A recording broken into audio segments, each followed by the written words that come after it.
Hello, my name is Daniel at the College of Coastal Georgia, and we are going to be conducting an economic analysis on the Kingdom of Cambodia. Cambodia is considered a low-income country, but it is striving to become a middle-income country by 2030 according to the government. We are going to look into things about Cambodia and what they can do to get there. This presentation was compiled by myself, Raegan Howell, and Miyona Davis. Before we dive into the economics, let's get to know Cambodia and the rich culture they have. Cambodians live differently than their Western counterparts, and the country has a rich history derived from the Angkor Empire. This was a prominent empire around the 10th through 13th centuries. External pressures led to the collapse of the empire.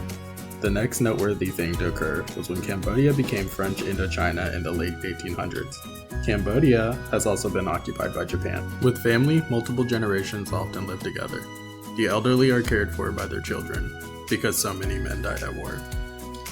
In Cambodian fashion, traditional clothing for men and women is common. Younger women may wear colored hats. A krama is a large scarf. For recreation, soccer and volleyball are the most popular sports.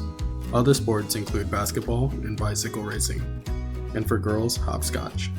Cambodia is the home of the colossal temples of Angkor Wat. They are commonly compared to the pyramids in Egypt. Angkor Wat is the main tourist attraction and drives tourism in Cambodia, which is one of their largest industries. It is the world's largest religious building. Angkor Wat is depicted on the Cambodian flag. Cambodia is also one of the few countries that the spear of McDonald's has not influenced yet. Although, since the war in Ukraine, the map would appear to have much less McDonald's coverage since McDonald's left Russia. Now that we've looked into the good parts of Cambodia, we have to talk about some of the bad parts to understand why things are the way that they are. During the 1900s, Cambodia was under the regime Khmer Rouge, a communist regime established under Pol Pot, an admirer of Lenin. Quoting James Tyner in The Nature of Revolution, Marxist-Leninist political philosophy holds that it is neither possible nor desirable to reform or remold the state. According to Marx and Engels, previous revolutionaries largely failed precisely because the revolutionaries attempted to co-opt or reform the existing state apparatus. It is then believed that regimes should be totally dismantled and built from the ground up to be rid of the institutions which were proclaimed inferior.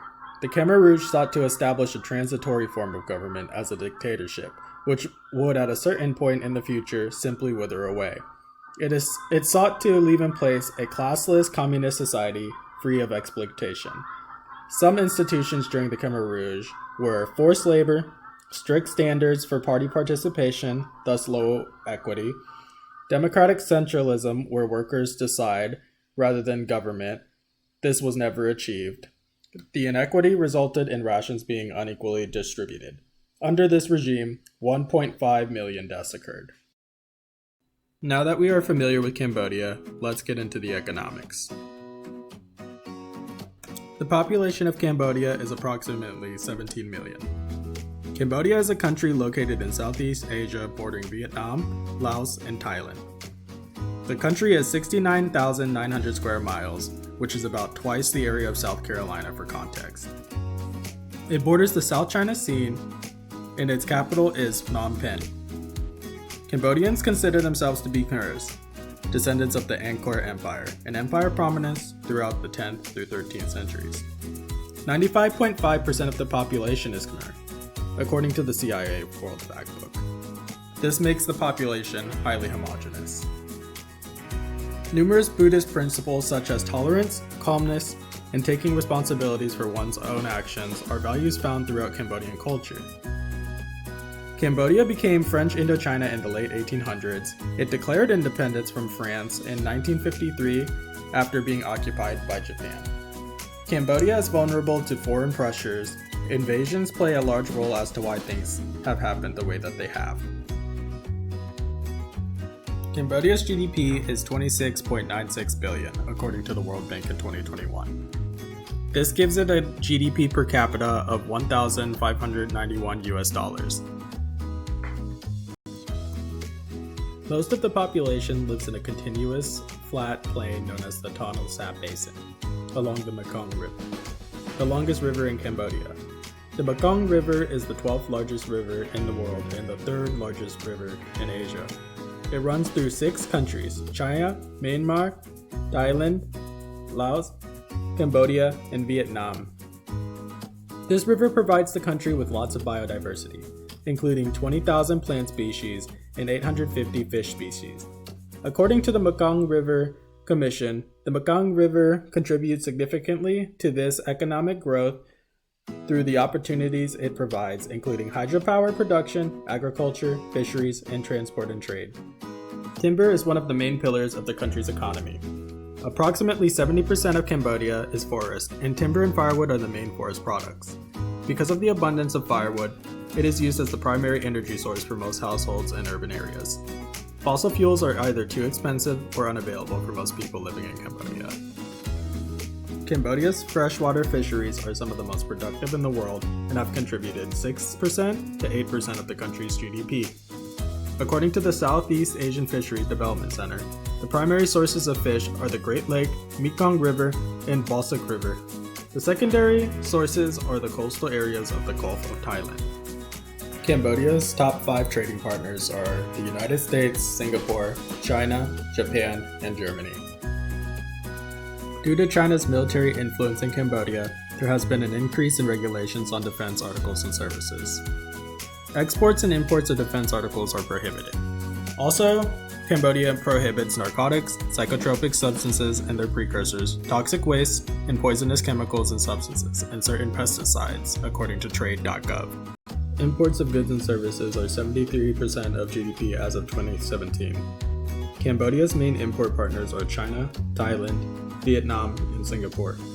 Because Cambodia is not a large oil producer, they import a large amount of refined petroleum. They also import clothing, gold, cars, and flavored water. Cambodia imports clothes despite being a large garment producer because sellers of the clothes from Cambodia can make more through export. This is explained in Chapter 11 of Tyler Libert and Travis's textbook, explaining how prices of a good will equal the world price when a country is open to trade.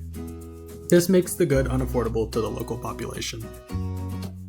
Thanks to the low cost of labor, garment manufacturing is a leading industry in Cambodia and has attracted a large amount of foreign investment.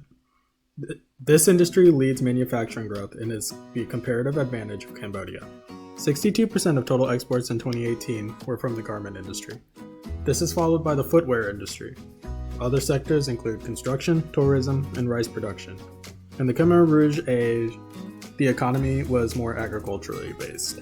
Exports were largely rubber and wood then. So finally, let's get into the development assessment. A combination of import-substitute industrialization and export-led growth has been implemented post-Khmer Rouge, leading to Cambodia's GDP per capita to grow from $189 in 1990 to $1,625 in 2019. Cambodia has a bilateral trade agreement with the United States since 1996. This grew the garment industry the way it is today. Cambodia has also implemented special economic zones which are being used to attract foreign investment. Growth is expected to continue if infrastructure and labor needs can keep up. These are some of the strengths that Cambodia sees today. Some of Cambodia's weaknesses are the following. Cambodia has an underdeveloped infrastructure such as electricity and transport networks. Deforestation and destruction of biodiversity are potential threats to future growth as climate change worsens. Since much of the economy is involved with agricultural production, it is vulnerable to weather conditions such as monsoons and flooding. Cambodia is also reliant on the tourism industry. Cambodia is very dependent on Chinese funding due to the lack of their own government funds. The Cambodian government has prominent levels of corruption. As a result, many citizens live in poverty and lack access to education and healthcare. Another disadvantage for Cambodia's economy is that it only has access to one international seaport, although this could also be seen as an advantage. Here are some policy suggestions that can keep Cambodia on the right track. Policy number 1. Invest in human capital through education.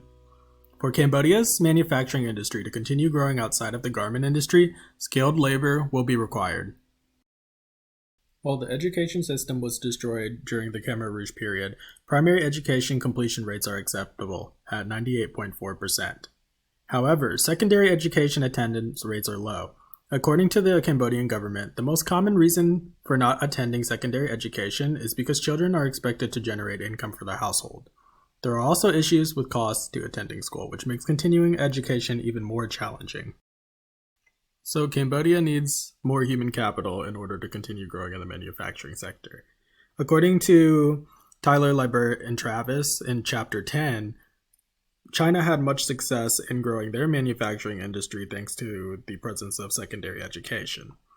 In order to increase their education, Cambodia could see much success in implementing a conditional cash transfer program such as Mexico's Progresa program.